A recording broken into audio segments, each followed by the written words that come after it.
서울 강남구 대치동에 사는 62세 박은숙 씨의 이야기입니다. 현관에서 구두를 신는 남편의 뒷모습이 유난히 가벼워 보였습니다. 65세 남편 재현은 요즘 이상했습니다. 처음 보는 고급 양복을 차려입고 머리는 젤로 말끔히 넘겼습니다. 코를 자극하는 낯선 향수 냄새가 진동했습니다. 여보, 오늘도 미팅이에요? 응, 중요한 거래처 만나. 남편이 거울을 보며 넥타이를 매만졌습니다. 60대 중반 남자가 20대 청년처럼 설레는 표정을 짓고 있었습니다. 평소엔 출근할 때 이렇게 꾸미지 않았는데 말입니다. 저녁은? 늦을 거야. 알아서 먹어. 쾅! 현관문이 닫혔습니다. 저는 식탁에 홀로 남아 식어가는 국그릇을 바라보았습니다. 요즘 남편은 주말에도 약속이 많았고 퇴근도 늦었습니다. 휴대폰은 항상 뒤집어 놓았고 문자가 오면 화장실로 들어가 확인했습니다. 뭔가 잘못되어 가고 있었습니다. 하지만 30년을 함께 산 사람을 의심하고 싶지 않았습니다.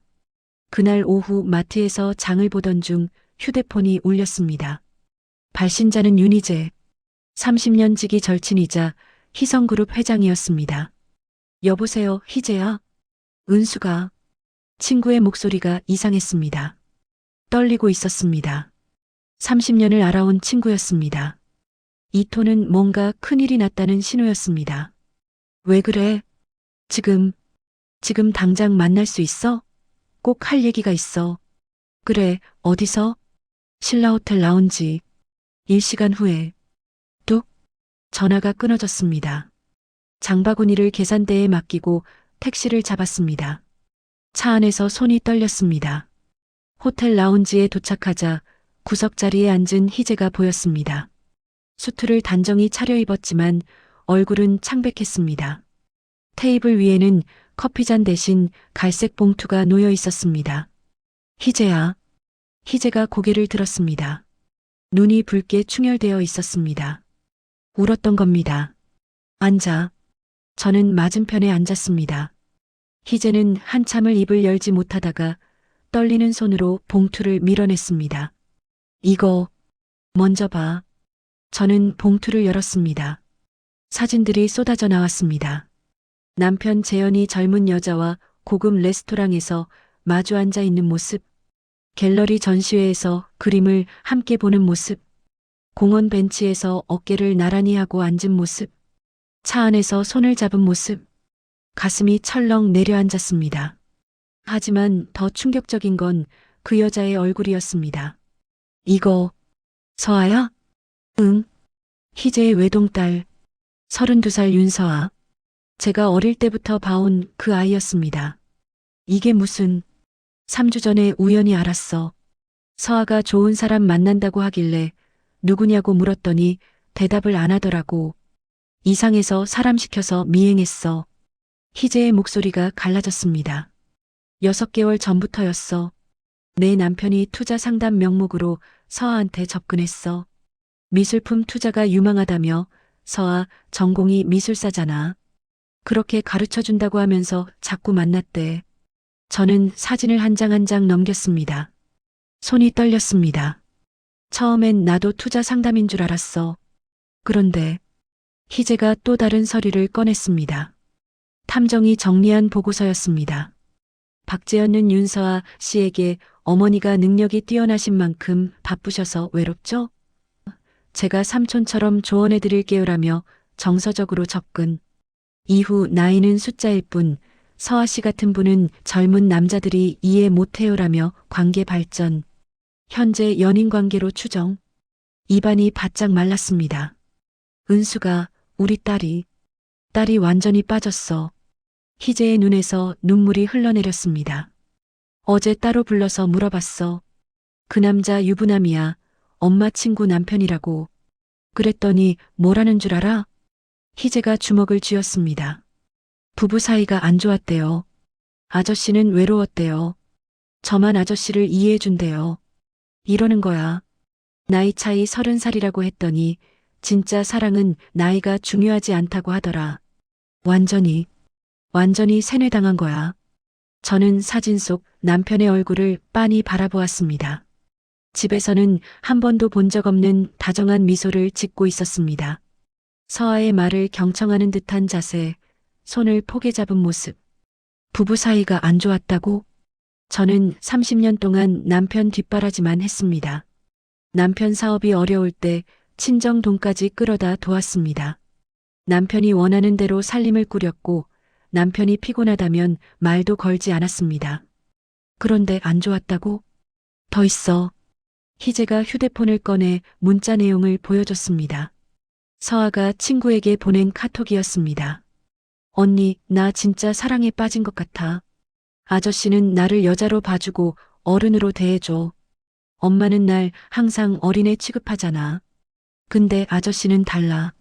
내 말 하나하나 진지하게 들어주고 내 가치를 알아봐줘.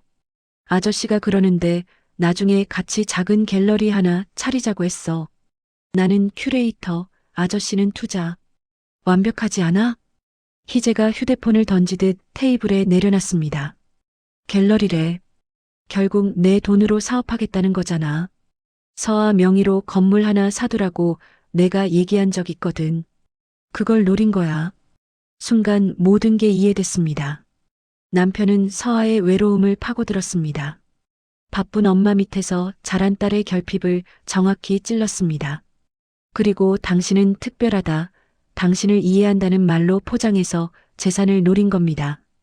은수가, 희재가 제 손을 꽉 잡았습니다. 너도 괘씸하지? 네 남편 완전히 무너뜨려야 해. 그래야 너도 살고 우리 딸도 정신 차려. 돈 없는 그 인간의 시커먼 본 모습을 보면 서아도 깨달을 거야. 희재의 눈빛이 차갑게 식었습니다. 우리 같이 저 인간 지옥으로 보내자. 저는 눈물을 닦았습니다. 배신감보다 더 큰 게 올라왔습니다. 친구의 딸을 망치고 제 인생을 30년간 우습게 본 그 인간에 대한 분노였습니다. 그래, 하자. 두 여자의 손이 꽉 맞잡혔습니다. 손목에 금빛 팔찌가 서로 부딪히며 쨍그랑 소리를 냈습니다. 30년 전 우리가 서로에게 선물한 우정의 증표였습니다. 희재의 집무실은 서울 시내가 한눈에 내려다 보이는 63층에 있었습니다. 저는 희재 맞은편에 앉아 차를 마시며 계획을 듣고 있었습니다. 일단 경제적으로 조이는 거야. 내 남편 명의 카드랑 계좌부터. 희재가 서류를 펼쳤습니다. 남편의 금융 정보였습니다. 어떻게 이걸? 내 회사 법무팀이야. 합법적인 방법으로 다 조사했어. 서류에는 남편 명의 카드, 계좌, 대출 내역이 빼곡했습니다. 이번 주말에 저 둘이 제주도 간대. 서아가 친구들이랑 여행 간다고 거짓말했거든. 희재의 목소리가 차가웠습니다. 그때 내 남편 카드 전부 정지시켜. 그럼 서아가 계산할 수밖에 없어. 돈 없는 남자의 본 모습을 보게 만드는 거지. 저는 고개를 끄덕였습니다. 나는 서아 카드도 한도를 확 줄여놓을 거야. 둘 다 쩔쩔매게. 희재가 손가락으로 탁자를 툭툭 쳤습니다. 그리고 내 남편 회사 쪽도 압박할게. 거래처 몇 군데가 우리 계열사거든. 살짝만 건드려도 타격할 거야. 그럼 남편이 의심하지 않을까? 그래서 자연스럽게 해야지. 카드는 해킹 의심으로 신고하고 회사 일은 시장 상황 악화로 포장하면 돼. 희재가 차를 한 모금 마셨습니다. 은수가 각오해. 이제 시작이야. 저는 창밖을 내려다보았습니다. 까마득히 높은 곳에서 내려다본 도시는 작고 하찮아 보였습니다. 남편도 곧 이렇게 작아질 겁니다. 그날 저녁 남편이 캐리어를 끌고 현관으로 나왔습니다. 내일부터 3일간 제주도 출장이야. 출장이라고요?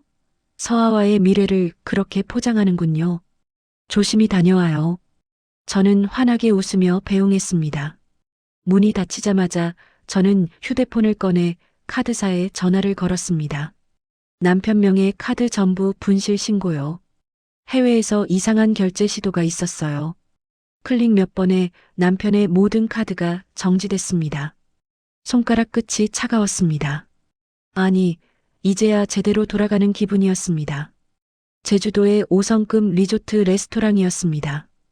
남편 재현은 서아 맞은편에 앉아 여유롭게 와인을 음미하고 있었습니다. 서아 씨, 이 와인 괜찮죠? 네, 아저씨. 정말 맛있어요. 서아가 볼을 붉히며 미소 지었습니다. 오늘 재현이 골라준 원피스가 정말 예뻤습니다. 다음 달에 우리 갤러리 계약 들어가면 이런 곳 자주 올 수 있어요. 정말요?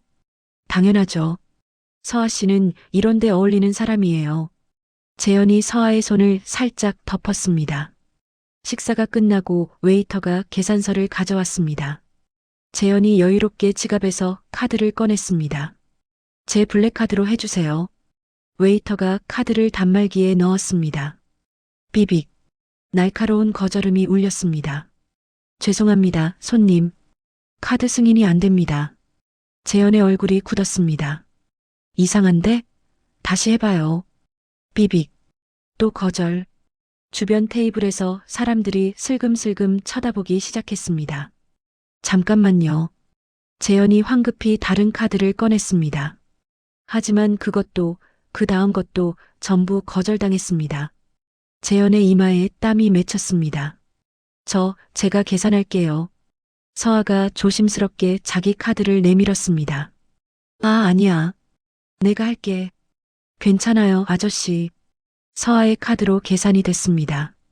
하지만 분위기는 이미 어색해져 있었습니다. 리조트 객실로 돌아온 재현은 계속 휴대폰으로 은행 앱을 확인했습니다. 이상하네. 분명 잔고가 있는데.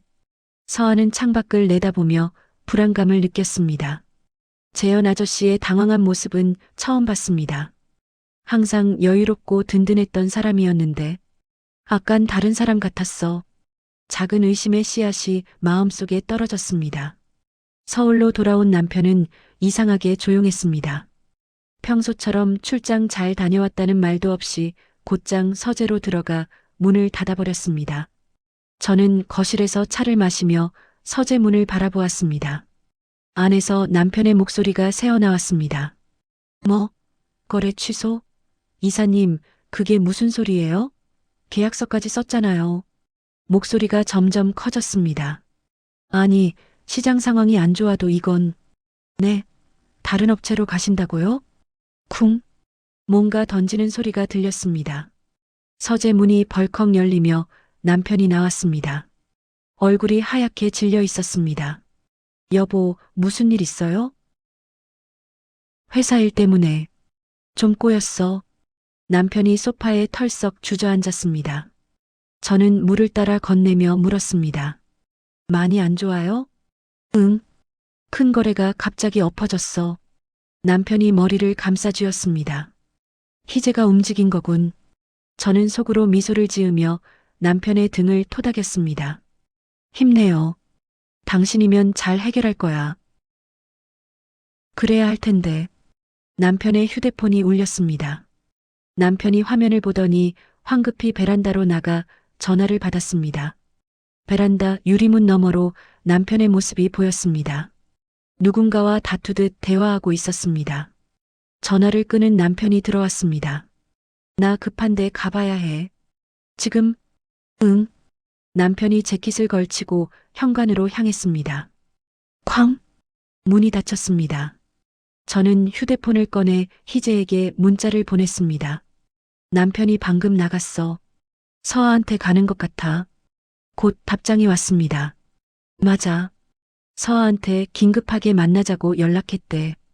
우리 딸 카드 한도 더 줄여놨어. 이제 슬슬 본색을 드러낼 거야. 저는 창밖을 내다보았습니다. 남편의 차가 아파트 주차장을 빠져나가는 게 보였습니다. 가는 곳은 뻔했습니다. 돈이 막히자 서아에게 손을 벌리러 가는 겁니다. 강남의 한 조용한 카페였습니다. 서아는 재현을 마주보고 앉아 있었습니다.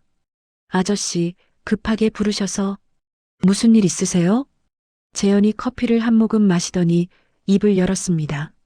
서아 씨, 사실 요즘 회사 사정이 좀 안 좋아서. 네. 큰 거래가 엎어지는 바람에 자금이 좀 막혔어요. 일시적인 건데. 재현이 서아의 손을 잡았습니다. 미안한데 당신 명의로 된 건물 담보대출 좀 받을 수 있을까요? 한 달만 쓰고 바로 갚을게요. 서아의 미간이 찌푸려졌습니다. 담보대출요? 응. 우리 갤러리 계약금도 필요하잖아요. 지금 처리 안 하면 기회 놓쳐요. 재현의 목소리가 조급해졌습니다. 그냥 당신 명의로 잠깐만 빌리는 거예요. 서류에 도장만 찍어주면 돼요. 서아가 손을 빼냈습니다. 아저씨, 그건 왜? 나 안 믿어요? 재현의 목소리가 차갑게 변했습니다. 아니, 그게 아니라. 그럼 뭐예요? 갤러리 같이 한다며? 그럼 이 정도는 해줘야죠. 서아는 당황했습니다. 이런 재현 아저씨는 처음 봤습니다. 제가 엄마한테 한번 여쭤보고, 엄마한테? 재현이 비웃듯 웃었습니다. 서아 씨는 30이 넘었잖아요. 아직도 엄마 허락 받아야 해요? 나는 당신을 독립적인 여성으로 봤는데. 서아의 가슴이 철렁했습니다. 난 진심으로 당신을 사랑해서 갤러리 이야기한 건데 당신은 그냥 말장난이었어요? 재현이 자리에서 일어났습니다. 실망이네요. 당신이 이런 사람인 줄 몰랐어요. 아저씨, 연락하지 마세요. 이제 우리 관계는 여기까지인 것 같네요. 재현이 카페를 나가버렸습니다. 서아는 멍하니 빈자리를 바라보았습니다. 손이 떨렸습니다. 방금 뭐가 어떻게 된 거지? 갤러리 이야기는 둘이 함께하는 꿈이었잖아요. 근데 갑자기 제가 담보대출을 안 받는다고 화를 내다니 눈물이 핑 돌았습니다. 서아는 떨리는 손으로 휴대폰을 꺼냈습니다. 엄마에게 전화를 걸었습니다. 희재의 휴대폰이 울렸습니다. 발신자는 서아였습니다. 여보세요? 엄마. 전화기 너머로 딸의 흐느끼는 소리가 들렸습니다. 서아야, 왜 그래? 무슨 일 있어? 엄마. 나 지금 어떻게 해야 할지 모르겠어. 희재가 은숙을 바라봤습니다. 은숙도 옆에서 전화 내용을 듣고 있었습니다. 어디야? 엄마가 지금 갈게. 강남역 근처 카페. 거기 있어. 10분 안에 갈게. 희재와 은숙은 급히 차에 올랐습니다. 카페에 도착하자 서아가 구석자리에서 고개를 숙이고 앉아 있었습니다. 눈이 퉁퉁 부어 있었습니다. 서아야. 엄마. 서아가 희재의 품에 안겼습니다. 울지 마. 엄마 왔어. 한참을 울던 서아가 겨우 입을 열었습니다. 엄마, 재현 아저씨가 갑자기 이상해졌어. 건물 담보대출 해달라고 하면서 내가 안 해주니까 화내고 가버렸어. 처음엔 진짜 날 사랑하는 줄 알았어. 나를 이해해주고 내 꿈을 지지해주는 사람인 줄 알았는데. 서아의 목소리가 떨렸습니다. 그런데 오늘 본 아저씨는 달랐어. 무섭기까지 했어. 희재가 딸의 등을 토닥였습니다. 엄마가 말했잖아. 그 사람 유부남이라고. 미안해, 엄마. 내가 엄마 말을 안 들었어. 은숙이 조용히 서아 옆에 앉았습니다. 서아야, 이모 말 들어볼래? 서아가 고개를 들었습니다. 그 사람은 처음부터 너를 이용하려고 접근한 거야. 사랑이 아니었어. 은숙이 서아의 손을 잡았습니다. 내 외로움을 이용했고 내 꿈을 미끼로 썼어. 그리고 결국 내 재산을 노렸지. 너는 나쁜 남자한테 속은 거야. 내 잘못이 아니야. 서아의 눈에서 눈물이 주르륵 흘러내렸습니다. 이모, 죄송해요. 이모 뵐 면목이 없어요. 괜찮아. 이모도 이제 알았으니까. 은숙이 서아를 꼭 안아줬습니다. 희재가 두 사람을 바라보며 눈물을 닦았습니다. 이제 끝내자. 저 인간 완전히 무너뜨리자. 은숙이 고개를 끄덕였습니다. 서아가 두 사람을 번갈아 봤습니다. 엄마, 이모.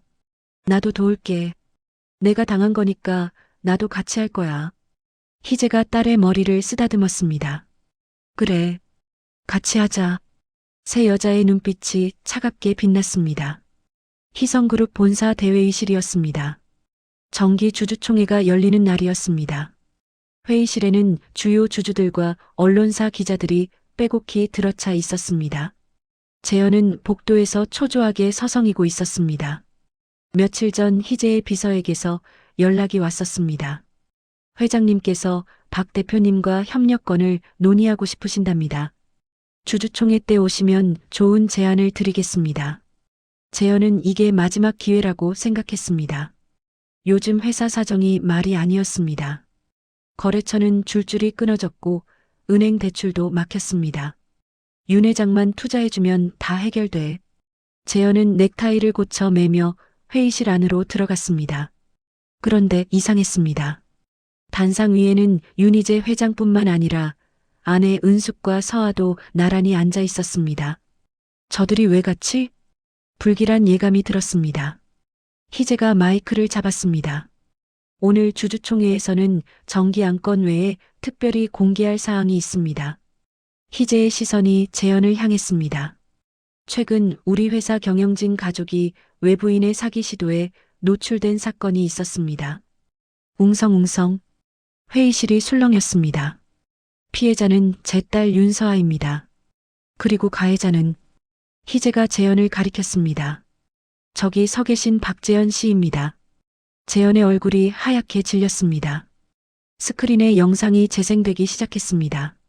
재현과 서아가 제주도에서 함께 있는 모습, 카페에서 담보대출을 요구하는 모습이 고화질로 송출됐습니다.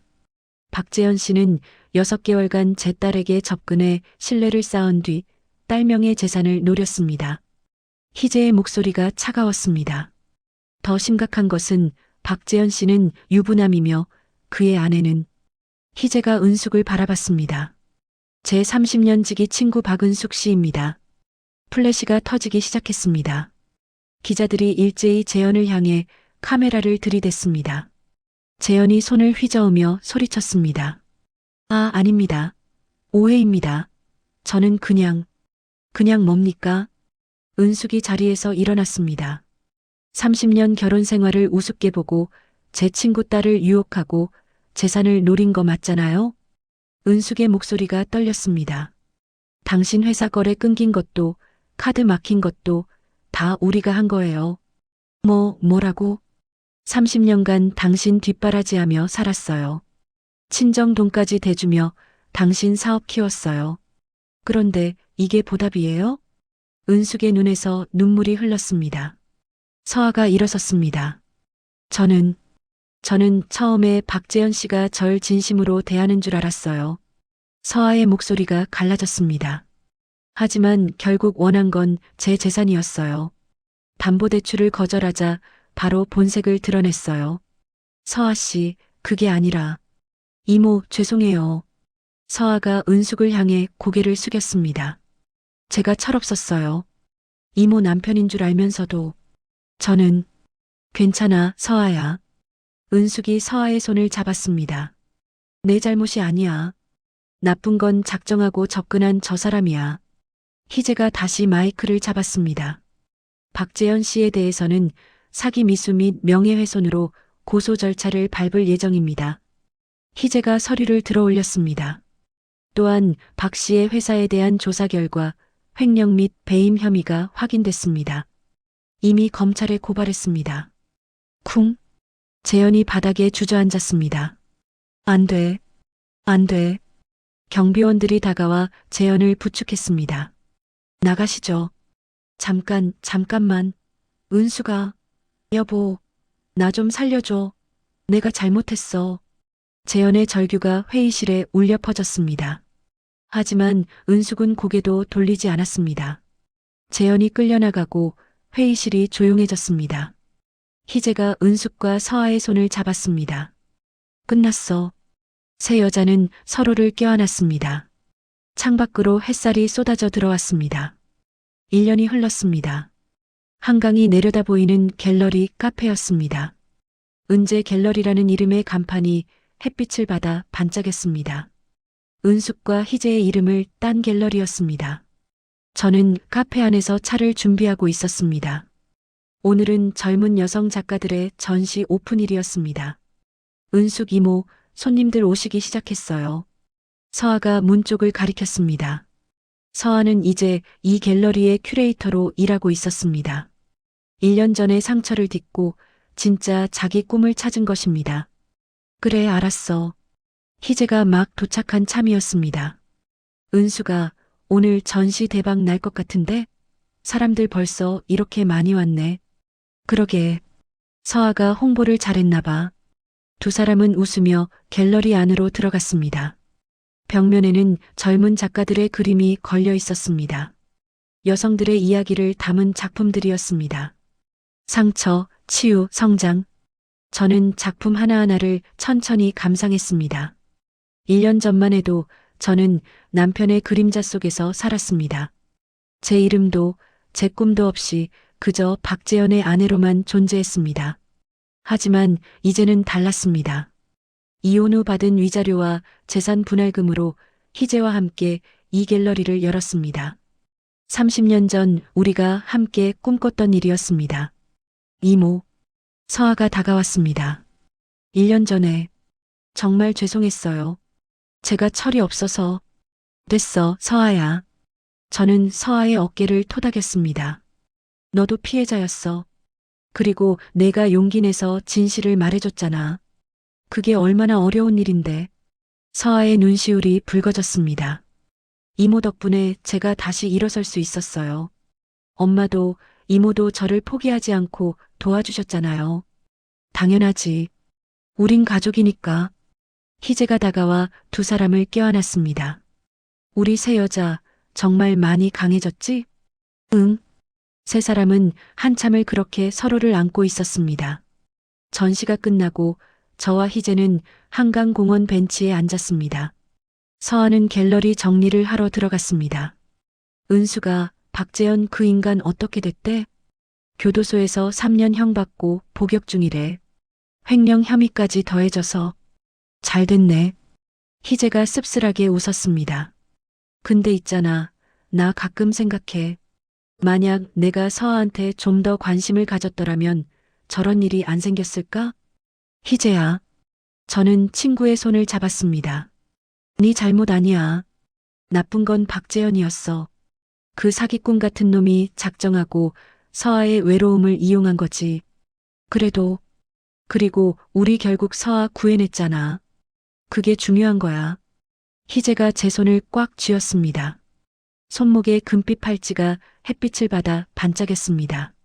30년 전에 우리 이 팔찌 차면서 뭐라고 했더라? 평생 친구하자고 했지. 맞아. 그리고 같이 갤러리 하자고 했잖아. 희재가 갤러리 쪽을 바라봤습니다. 30년 걸렸지만 우리 결국 해냈네. 응, 우리 해냈어. 강바람이 불어왔습니다. 따뜻했습니다. 저는 하늘을 올려다보았습니다. 구름 한 점 없는 파란 하늘이었습니다. 30년 결혼 생활이 거짓이었다는 걸 알았을 때 세상이 무너지는 줄 알았습니다. 하지만 그 폐허 위에서 저는 진짜 제 인생을 세울 수 있었습니다. 더 이상 누군가의 아내가 아니라 박은숙이라는 한 사람으로 살 수 있게 됐습니다. 은수가, 응? 고마워. 그때 포기 안 하고 같이 싸워줘서. 나도 고마워. 내가 있어서 다시 일어설 수 있었어. 두 사람은 손을 맞잡은 채 한강을 바라보았습니다. 해가 지고 있었습니다. 붉은 노을이 강물을 물들였습니다. 끝이 아니라 시작이었습니다. 62살, 저는 이제야 제 인생의 주인공이 됐습니다. 혹시 지금 억울하고 힘든 일을 겪고 계신가요? 절망하지 마세요. 진짜 가치 있는 것은 결코 사라지지 않습니다. 여러분 곁에도 은숙 씨의 희재 씨 같은 사람이 있을 거예요. 그리고 여러분도 누군가에게 그런 사람이 되어줄 수 있을 겁니다. 오늘 이야기가 여러분께 작은 위로와 용기가 되었기를 바랍니다. 은숙 씨의 새로운 인생을 응원한다는 마음으로 댓글 한 줄 남겨주시면 정말 감사하겠습니다. 여러분 모두 행복하세요. 항온의 사랑 아픔 대신 짜릿한 복수 황로베사